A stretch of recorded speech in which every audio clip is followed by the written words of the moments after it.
promised everyone you'd never come back. Uprising feelings in a tear. You struck me off it like a stab in the back. Oh my darling, oh my. Mon papa conduisait de vieilles Rover quand j'étais enfant. J'y ai découvert beaucoup de musique à l'arrière de ces vieilles voitures anglaises. C'est des Rover des années 60-70. Qui sentaient le cuir et l'essence, qui n'étaient pas fiables, qui tombaient en panne, qui avaient un charme fou, ces autos faites à la main. Je pense que ça a contribué dans le choix du pseudonyme artistique en tout cas. Je suis moi-même secrètement un amoureux des vieilles voitures anglaises. C'est une passion que j'ai depuis assez longtemps. J'ai baigné dedans. Certainement pour ce charme justement imparfait qu'elles ont et cette non-fiabilité qui fait qu'on s'y attache beaucoup. Et on les déteste aussi pour la même raison.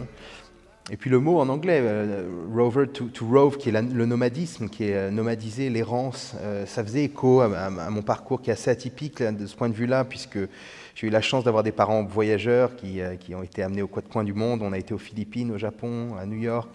Puis ce virus-là est resté en moi. J'ai eu l'envie de voyager après de mes propres ailes.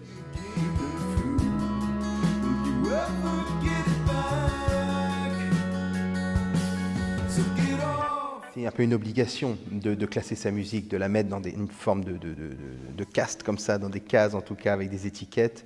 Je comprends qu'on le fasse, c'est pas non plus un sujet qui m'irrite, mais c'est un peu dommage. Il y a une question récurrente qui vient en interview où on me demande comment étiqueter ma musique. C'est très dur cet exercice-là, c'est très dur de mettre un... Donc souvent je réponds par c'est du rock'n'roll, il y a pas de...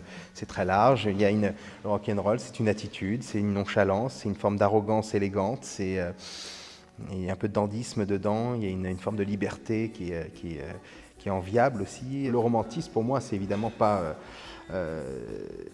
c'est jamais niais, c'est jamais fleur bleue, surtout pas en fait. C'est réellement, en ce qui me concerne, c'est la manière dont j'ai digéré ce mot, c'est l'amour impossible. Donc c'est le chemin vers cet amour impossible, c'est la distance en amour, c'est jusqu'où on est prêt à aller. On peut faire des disques par amour et sans que la personne le sache.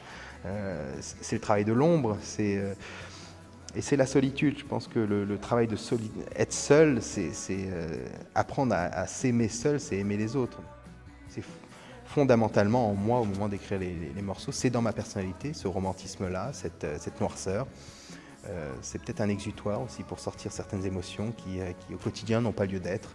Et ça ne fait pas de moi quelqu'un de dépressif ou de noir au quotidien, au contraire, mais j'aime l'art comme ça, j'aime la musique qui est comme ça, j'aime ces zones d'émotion qui sont assez dures à toucher au quotidien. On vit surtout à notre époque, dans des sociétés où les choses sont assez lisses et lissées et les émotions assez fabriquées et construites.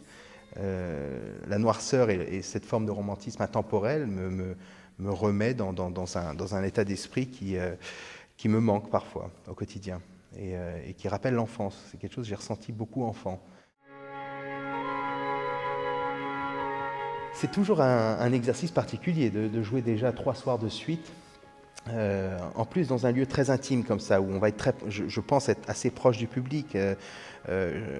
J'ai tout de suite pensé à l'idée de présenter ma musique sous sa forme la plus brute et la plus intime, encore une fois, d'accentuer ça, de ne pas essayer d'en mettre plein la vue, d'être dans un show comme on peut le faire avec le groupe ou dans un concert classique, je veux dire dans un format classique.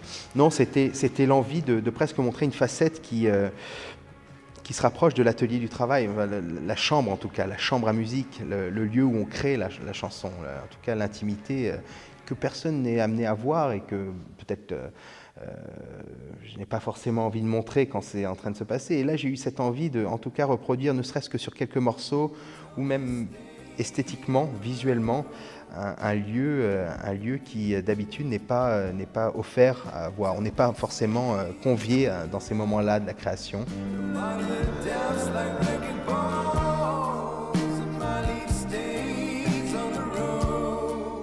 Il y aura de la musique, évidemment, ce sera même le matériel principal du concert, mais dans un cadre qui est autre, c'est-à-dire dans un cadre très artisanal, dans l'atelier en fin de compte. Et c'est assez rare je pense, j'ai rarement pu assister à ça. Et moi, je sais qu'en tant que spectateur, ça m'intéresserait. Si j'allais voir, je ne sais pas, un chanteur que j'aime ou quel qu'il soit, ou même un peintre, le voir peindre devant moi, j'aimerais le voir. Et essayer de recréer ça, même si c'est par bribes ou par instant, ce serait, je pense, un intérêt qui vaut le détour.